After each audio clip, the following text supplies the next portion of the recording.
सच सुनने की हिम्मत है, जाने की हिम्मत है तो सुनो। तुम बुरे इंसान नहीं हो, तुम जलनखोर नहीं हो, तुम घटिया नहीं हो, तुम बस अधूरे दर्द में हो। जब किसी को आगे बढ़ते देखता हूँ तो भीतर कुछ जलता है, उनकी खुशी चुभती है, उनकी सफलता खटकती है और फिर तुम खुद से शर्मिंदा हो जाते हो। मैं ऐसा क्यों सोच रहा हूँ? ध्यान से सुनना। ये जलन उनकी वजह से नहीं है, ये जलन तुम्हारी रुकी हुई जिंदगी की वजह से है। मैं एक कहानी सुनाता हूँ, बहुत आम लेकिन बहुत सच्ची। एक लड़का था, उसने अपने दोस्त को आगे बढ़ते देखा, नई नौकरी, नई पहचान, नई तारीफ। वो मुस्कुराया, बधाई दी, लेकिन रात को सीने में कुछ भारी था। वो दोस्त से नाराज नहीं था, वो खुद से नाराज था। ध्यान से सुनना, ये बहुत गहरी बात है। जलन कभी दूसरे से नहीं होती, जलन हमेशा खुद से होती है। उस हिस्से से जो पीछे छूट गया, उस सपने से जो टल गया, उस हिम्मत से जो लगाई नहीं गई। लेकिन मन ये सच स्वीकार नहीं करता। वो कहता है वो घमंडी है, वो दिखावा करता है, उसे सब आसान मिला। ये शब्द दूसरे के लिए नहीं, ये खुद को सांत्वना देने के लिए होते हैं। अब सुनो सबसे कड़वा सच, लेकिन यही सच है। जिस दिन तुम अपनी दिशा में चल रहे होते हो, उस दिन दूसरों की सफलता तुम्हें चुभती नहीं, प्रेरित करती है। जलन तब आती है जब तुम खुद से पीछे हट रहे होते हो। अब जरा अपने भीतर देखो, ईमानदारी से क्या तुम्हें हर किसी से जलन होती है, या सिर्फ उन्हीं से जो तुम्हारे जैसे है? उम्र, पृष्ठभूमि, संभावना, क्योंकि जलन हमेशा तुलना के बराबर पर पैदा होती है। ओशो कहते थे तुलना मानव की सबसे बड़ी बीमारी है, और बीमारी दूसरे को नहीं, सबसे पहले रोगी को नुकसान पहुंचाती है। इस पहले हिस्से का सबसे गहरा सच बहुत शांत लेकिन निर्णायक।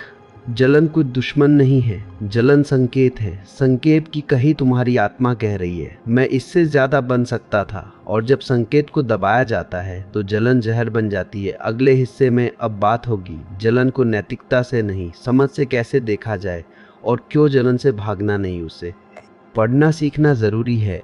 अब उस जगह को ध्यान से देखो जहाँ ज्यादातर लोग गलती कर जाते हैं। वो जलन को दबा देते हैं, छुपा देते हैं, खुद को अच्छा इंसान साबित करने लगते हैं।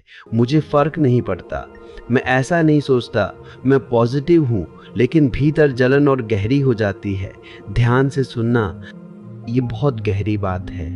जो भावना दबाई जाती है वो मरती नहीं, वो और चालाक हो जाती है। मैं एक कहानी सुनाता हूँ, बहुत आम लेकिन बहुत पहचान वाली। एक लड़की थी, वो हमेशा सबकी तारीफ करती, सबको सपोर्ट करती, सबकी खुशी में सबसे आगे रहती। लेकिन जब भी कोई उसकी उम्र का आगे बढ़ता, उसकी रातें बेचैन हो जाती। वो खुद से कहती मैं खुश हूँ उसके लिए, लेकिन उसका शरीर सच बोल रहा था। सीने में जलन, पेट में गांठ, नींद में उलझन। ध्यान से सुनना, ये बहुत ज़रूरी है। जलन सोच नहीं है, जलन शरीर की भाषा है, और शरीर कभी झूठ नहीं बोलता। अब एक कड़वी सच्चाई, बहुत शांत लेकिन निर्णायक। जब तुम जलन को नैतिकता से देखते हो, ये गलत है, मुझे ऐसा नहीं होना चाहिए, तब तुम उससे सीख नहीं पाते। लेकिन जब तुम जलन को जिज्ञासा से देखते हो, ये कहाँ से आई, ये मुझे क्या बता रही है, तब वो तुम्हारी शिक्षक बन जाती है। अब जरा अपने भीतर देखो, ईमानदारी से जब जलन आती है, क्या तुम खुद को डांटते हो, या तुम रुककर पूछते हो मेरे भीतर क्या अधूरा है?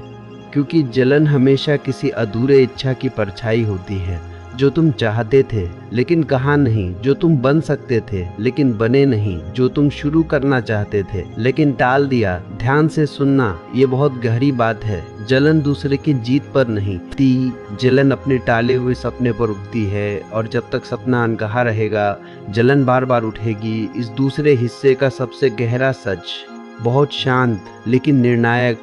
जलन को ख़त्म नहीं करना है, जलन को समझना है, क्योंकि समझी हुई जलन ईर्ष्या नहीं रहती, वो दिशा बन जाती है।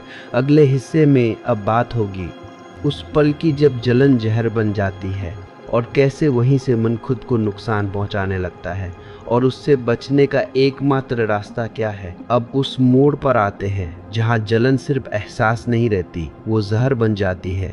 यहीं से मन गलत रास्ते चुनना शुरू करता है। दूसरे की बुराई, पीठ पीछे बात, अंदर ही अंदर दुआ करना कि उसका नुकसान हो, और फिर खुद से कहना मैं ऐसा इंसान नहीं हूँ। मैं एक कहानी सुनाता हूँ, बहुत शांत लेकिन बहुत अब मैं ऐसा इंसान नहीं हूँ। मैं एक कहानी सुनाता हूँ, बहुत शांत लेकिन बहुत डरावनी। एक आदमी था, उसका दोस्त लगातार आगे बढ़ रहा था। नाम, पैसा, इज्जत। शुरू में उसे जलन हुई, फिर उसने तर्क बनाए, उसका टाइम अच्छा चल रहा है, उसके पास सपोर्ट है, मैं अलग हूँ। धीरे धीरे वो दोस्त से कटने लगा, मिलने पर हंसता लेकिन भीतर कड़वाहट। और एक दिन वो पूरी तरह अकेला हो गया। दोस्त आगे चला गया और ये आदमी यही रह गया। और अब जलन के साथ अपराध बोध भी था।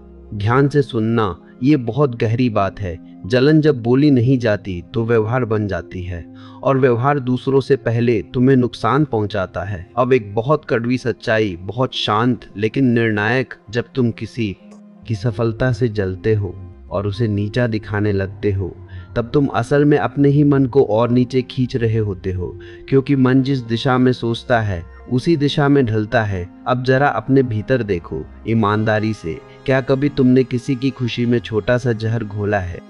तंज में, मजाक में या चुप्पी में? अगर हाँ, तो खुद को दोष मत देना, बस समझना, क्योंकि दोष देने से जलन और गहरी होती है। ध्यान से सुनना, ये बहुत ज़रूरी है। जलन तब सबसे खतरनाक होती है जब वो चरित्र का हिस्सा बन जाती है। तब इंसान हर चीज़ में तुलना करता है, हर रिश्ते में मुकाबला, और हर जीत में कमी ढूंढता है, और ऐसा मन कभी शांत नहीं होता। इस तीसरे हिस्से का सबसे गहरा सच, बहुत शांत लेकिन निर्णायक जलन को नज़रअंदाज करना खुद को धीरे धीरे जहर देना है, और जहर कभी अपने आप नहीं निकलता। अगले हिस्से में आखिरी परत अब बात होगी कि जलन को ताकत में कैसे बदला जाए, बिना तुलना, बिना खुद से नफरत किए। और वही तुम समझोगे कि जलन असल में तुम्हारी सबसे बड़ी मार्गदर्शक कैसे बन सकती है। अब आखिरी परत, और यहीं पर जलन दुश्मन नहीं रहती, वो दिशा बन जाती है। ध्यान से सुनना, बहुत धीरे, बहुत ईमानदारी से। जलन को मारना नहीं है, जलन को भागना नहीं है, जलन को भागना नहीं है, अच्छाई का मुखौटा पहनाना भी नहीं है। जलन को सुनना है, क्योंकि जलन कभी यूं ही नहीं आती, वो कुछ कहने आती है। मैं एक आखिरी कहानी सुनाता हूँ, बहुत साधारण लेकिन निर्णायक। एक आदमी था, जब भी किसी को आगे बढ़ते देखता उसका मन कड़वा हो जाता। एक दिन उसने कुछ अलग किया, उसने जलन को दबाया नहीं। उसने खुद से ये नहीं कहा तू घटिया है, उसने बस एक सवाल पूछा, बहुत शांत, मैं क्या टाल रहा हूँ? और वही उत्तर आ गया। वो काम जो शुरू करना था, वो जोखिम जो उठाना था, वो सच जो मानना था। ध्यान से सुनना, ये बहुत गहरी बात है। जलन दूसरे की रोशनी से नहीं जलती, जलन अपने बुझते दीप से उठती है।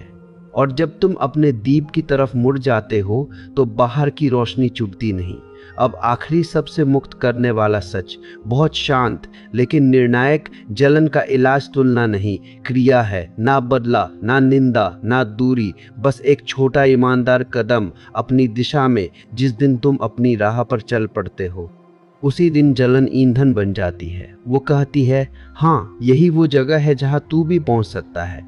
और तब दूसरों की जीत तुम्हें छोटी नहीं बनाती, तब वो तुम्हें याद दिलाती है कि तुम्हारे भीतर भी कुछ अधूरा जीना चाहता है। अब आखिरी बात, बहुत शांत लेकिन निर्णायक। जिस दिन तुम खुद के साथ ईमानदार हो जाते हो, उस दिन जलन अपने आप गल जाती है, क्योंकि अब तुम छुप नहीं रहे, अब तुम पीछे नहीं हट रहे, अब तुम अपने जीवन से भाग नहीं रहे। और जो इंसान अपने जीवन से भागना छोड़ देता है, उसे किसी की सफलता कभी नहीं जलाती। वो सिर झुकाकर आशीर्वाद देता है और शांत कदमों से अपनी राह चल पड़ता है। यही जलन खत्म नहीं होती, यही जलन रूपांतरित होती है, दर्द से, दिशा में, कड़वाहट से, स्पष्टता में। और यही असली जीत है, शांत, सचेत और अपने रास्ते पर। यही आंतरिक स्वतंत्रता है। दोस्तों, अगर आप ओशो और उनके विचारों को गहराई से समझना चाहते हो तो आप डिस्क्रिप्शन में दिए गए बुक्स को चेक कर सकते हो। धन्यवाद।